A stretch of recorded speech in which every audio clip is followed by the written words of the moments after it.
کیا مولانا مودودی نے اپنی کتاب خلافت و ملوکیت میں حضرت عثمان کے بارے میں تنقید کی ہے؟ یہ جھوٹ ہے جی، آپ خود پڑھ کے دیکھ لیں۔ میرے پاس ایک بھائی آئے، مجھے تو خیر بعد میں پتا چلا ان کا تعلق داعش کے ساتھ تھا، تو عرب ملکوں سے یہاں آئے، وہ عرب میں ہی پیدا ہوئے تھے، اردو بھی ان کو اچھی آتی تھی کیونکہ ان کے ماں باپ پاکستانی تھے، تو اور عربی ان کی ایک نیٹو لینگویج مان چکی بھی تھی، اور دنیاوی طور پہ پڑھے لکھے بھی تھے، انگریزی بھی ان کو آتی تھی۔ تو میرے ایک دوست کے ریفرنس سے مجھے ملنے آئے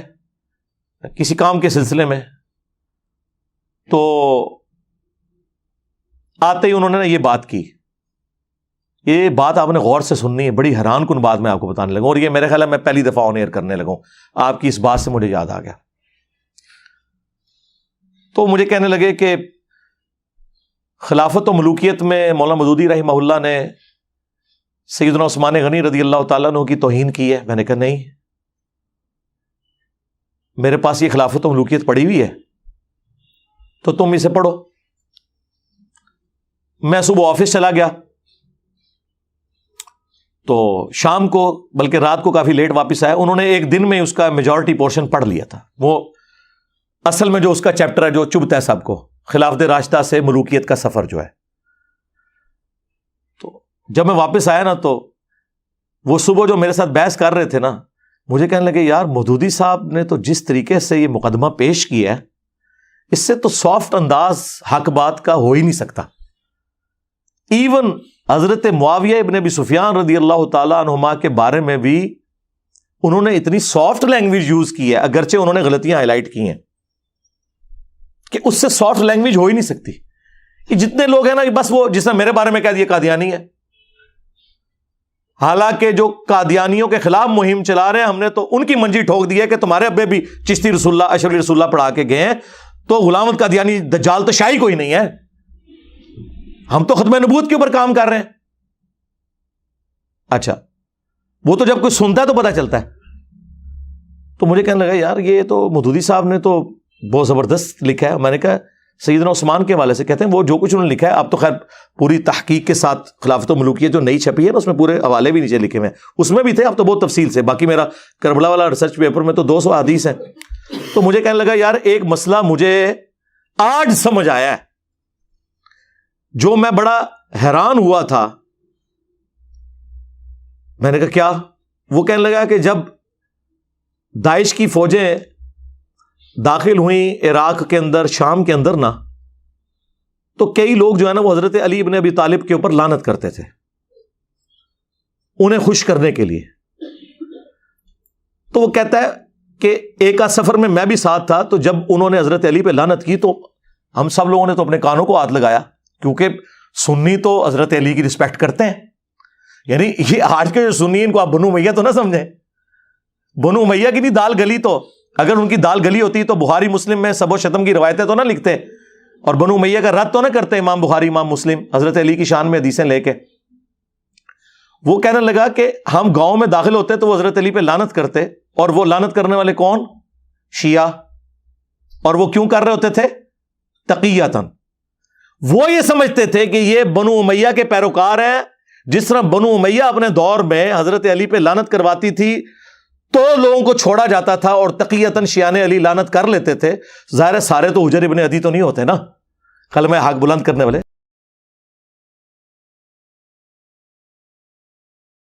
اور وہ بھی جائز ہے جان بچانے کے لیے، اگر کوئی کلمہ کفر بھی بول دے، سورۃ النحل میں آیا ہے اور سورہ آل عمران میں بھی آیا ہے، تقیہ بھی کیا جا سکتا ہے، کلمہ کفر بھی بولا جا سکتا ہے اگر آپ کا دل ایمان پہ ٹھکا ہو۔ تو کہتے ہیں ہم بڑے حیران ہو، ہم استغفر اللہ پڑھیں کہ یار یہ کیا بکواس کر رہے ہو۔ تو وہ آگے سے کہتے ہیں کہ نہیں، جو بنو امیہ ہے وہ تو ہم سے ڈیمانڈ کریں گے یہ۔ تو کہتا ہے کہ اس وقت ہم لوگ پھر ان کو یہ کہتے تھے کہ یار یہ تو بڑا گناہ کا کام ہے، ہم نے یہ کیوں کروانا ہے، ہم تو چاروں خلفاء کو مانتے ہیں، ٹھیک ہے، اور جو ان کے امیر وہ تو خود سید ہونے کے دعوے دار ہیں، اپنے آپ کو ہاشمی کہتے ہیں۔ یہ میں کوئی داعش کے فضائل نہیں بیان کر رہا، میں اس وقت علمی گفتگو کر رہا ہوں۔ مجھے تو جتنی بھی جہادی تنظیمیں ہیں، داعش ہو، القاعدہ ہو، ٹی ٹی پی ہو، باقی ان کے ساتھ سنگین نوعیت کے اختلافات ہیں، وہ ایک معاملہ الگ سے، لیکن میں آپ کو ان پرنسپل یہ بات بتا رہا ہوں کہ وہ نوجوان پھر کہنے لگا مجھے آج یہ بات سمجھ آئی ہے، اس وقت تو ہمیں بڑی حیرانگی ہوئی تھی، لیکن جب میں نے خلافت و ملوکیت پڑھی پھر خیر میں نے اسے جب بخاری مسلم سے احادیث بتائیں، ابو داؤد سے، سنن نسائی سے، المستدرک للحاکم سے، تو کہتا مجھے اب پتہ چلا کہ اچھا یار یہ بات واقعی تھی کہ بنو امیہ کے دور میں یہ کام کروایا جاتا تھا، اور یہ ہم نے پریکٹیکلی چیک کیا ہے کہ شیعان علی نے ہمارے شر سے بچنے کے لیے حضرت علی پہ ہمارے سامنے لعنت کی، تو ہم کہتے تھے یار ان کو کیا ہو گیا، ہم نے تو انہیں کچھ بھی نہیں کہا، اور حضرت علی تو ہمارے لیے بھی رسپیکٹیبل پرسنالٹی ہیں، جو میں اکثر جو ہے وہ اہل تشیع حضرات سے بھی کہتا ہوں کہ اہل سنت کے تو ہاتھ پاؤں بندھے ہوئے ہیں، جس طرح مسلمانوں کے ہاتھ پاؤں بندھے ہوئے ہیں کہ ہم کرسچنز کی رسول اللہ کی شان میں جو گستاخی ہے یا خاکے بنانا، اس کے اگینسٹ غصے میں بھی آ کے تصور نہیں کر سکتے کہ ہم عیسیٰ ابن مریم کی توہین کریں، کیونکہ ہمارے ایمان کا حصہ ہے۔ ہمارے نزدیک جتنا بڑا کافر رسول اللہ کا انکاری ہے اتنا بڑا کافر ہی حضرت عیسیٰ کا انکاری ہے۔ لا نفرق بین احد من رسلی، مرتبے میں فرق اپنی جگہ، تفضیل بین الرسل وہ حق ہے، تلک الرسل فضلنا بعضهم علی بعض، لیکن تفریق بین الرسل یہ کفر ہے۔ لا نفرق بین احد من رسلی، بلکہ سورہ النساء میں تو آیا جو اللہ رسول میں یا رسولوں میں بھی آپس میں فرق کر دے وہ بھی پکا کافر ہے۔ ہمارے ہاتھ پاؤں بندھے میں، ہم عیسیٰ ابن مریم کی توہین کا سوچ بھی نہیں سکتے۔ وجیہا فی الدنیا والآخرہ ومن المقربین، ہمیں کبھی وہم بھی نہیں آتا۔ بالکل اس طریقے سے اگر اہل تشیع کی جانب سے خلفائے ثلاثہ کے اوپر کوئی لان تان کی جاتی ہے تو ہم تو تصور بھی نہیں کر سکتے کہ ان کو غصہ دلانے کے لیے مولا علی علیہ السلام کے بارے میں کوئی ایسی بات کرتے ہیں، نعوذ باللہ من ذالک۔ وہ تو ہم اپنے ایمان کا حصہ سمجھتے ہیں۔ خلفائے ثلاثہ کے بارے میں کوئی حدیث نہیں ہے یہ والی جو مولا علی کے بارے میں صحیح مسلم میں علی سے محبت نہیں رکھے گا مگر مؤمن، علی سے بغض نہیں رکھے گا مگر منافق۔ یہ تو اسپیسیفکلی امام علی علیہ السلام کے بارے میں، اور مسند احمد میں حدیث، مشکات کے اندر حدیث موجود، اور فضائل صحابہ احمد بن حنبل کی کتاب میں کہ اے علی تیری مثال میری امت میں عیسیٰ ابن مریم جیسی ہے۔ نصارہ ان کے بارے میں غلو کر کے برباد ہوئے،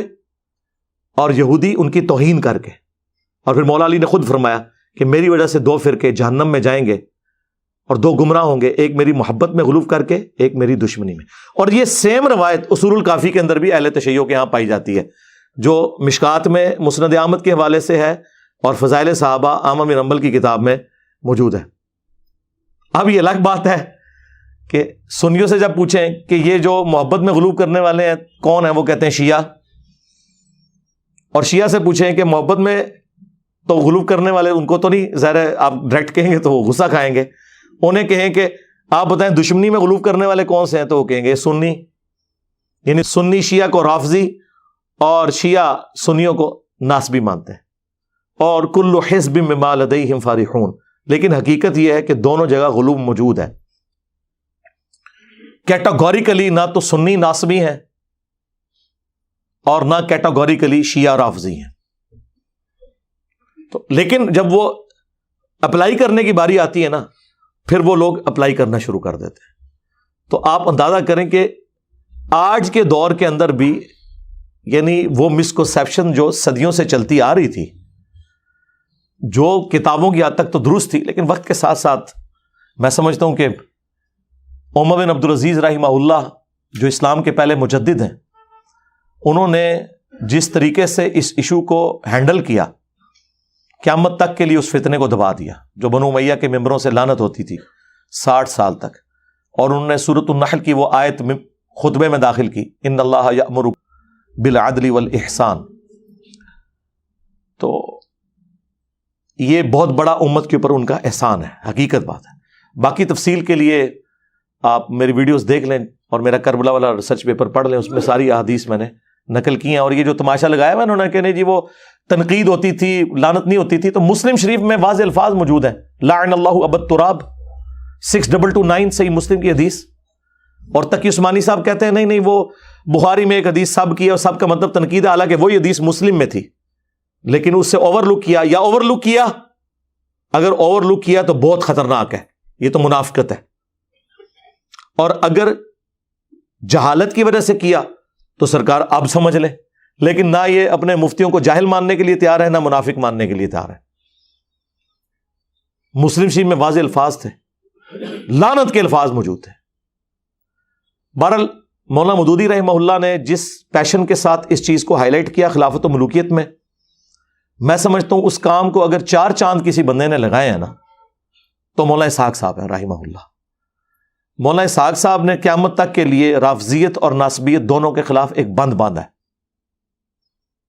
اور الحمدللہ اس مقدمے کو میں نے ایک عام فہم انداز میں حدیثوں کی نمبرنگ کے ساتھ اپنے ریسرچ پیپر واقعہ کربلا کا حقیقی پس منظر 72 صحیح الاسناد احادیث کی روشنی میں، جس میں 200 روایتیں جمع کی، 72 میں نے شہداء کربلا کی نسبت رکھی، اس کے اندر پورا مقدمہ کلیئر کیا، جسے شوق ہو تو دیکھ سکتے ہیں۔ باغ فدق آپ کے مطابق مینیجریل ایشو تھا، لیکن اگر نبی الاسلام کے وارث نہیں ہوتے تو اس کے اوپر میں میرے بھائی پہلے بول چکا ہوں، میرا موقف یہ ہے کہ آج کی ڈیٹ میں یہ ایشو ریزالو ہے۔ جن لوگوں کے ساتھ مولا علی علیہ السلام نے اپنی زندگی میں کمپرومائز کیا، یعنی خلفائے ثلاثہ،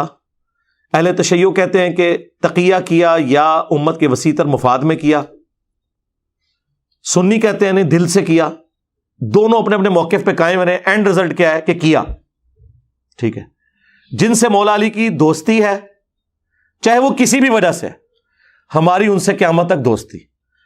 اور جن سے آپ کی دشمنی ہے اور ان پہ قنوت نازلہ پڑی ہے، المصنف ابن ابی شیبہ میں اللہم علیک بمعاویہ و اشیائہ و عمر بن عاص و اشیائہ و ابا سلمی و اشیائہ، اور مصنف ابن ابی شیبہ کے اندر موجود ہے کہ میں اللہ سے امید کرتا ہوں کہ مقتولین صفین جو میرے مخالفین ہیں ان کو بھی اللہ معاف کر دے گا، اور پھر مقدمہ میرے اور معاویہ کے درمیان اللہ کی عدالت میں طے پائے گا۔ تو مولا علی نے معاویہ بن ابی سفیان رضی اللہ تعالیٰ عنہ کے بارے میں اس مسئلے کو، چیپٹر کو کلوز نہیں کیا، وہ چیپٹر آج تک کھلا ہے اور وہ کھلا رہے گا، اسے کوئی بند نہیں کر سکتا۔ جہاں پہ چیپٹر کلوز ہے اسے کلوز رہنے دیں اور اتحاد امت پہ کام کریں۔